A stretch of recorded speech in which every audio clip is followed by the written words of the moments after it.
It's a matter of great honor and privilege for me to review the passing out parade of another proud generation of maritime warriors. Your smart turnout, immaculate synchronization, and spirited bearing in today's parade is reflective of the highest standards of the PNS Rahbar, dedication of your mentors at the Academy, and selfless devotion of the midshipmen and gentlemen cadets to the cause of training.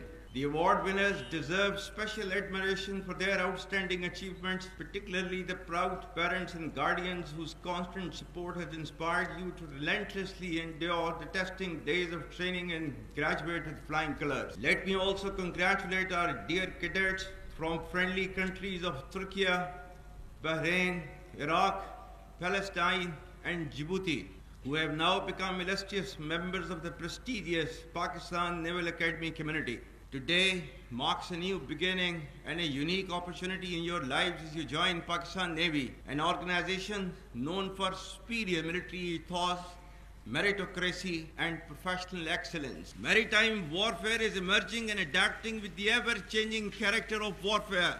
The spectrum of maritime challenges makes it imperative for Pakistan to maintain a strong maritime force, an efficient navy which must be second to none. India tends to exploit its so-called strategic relevance, hubristic mindset, and military capacitation for adventurism aimed at political gains. In recent years, under the pretext of counter-terrorism, India's political leadership, marked by a troubling absence of strategic foresight, has twice undertaken acts of unprovoked aggression against Pakistan. On both occasions, their recklessness was met with Pakistan's resolute response, which not only preserved national honor, but also averted a dangerous broader regional escalation. Pakistan, despite grave provocations, acted with restraint and maturity and demonstrated its commitment to regional peace and stability,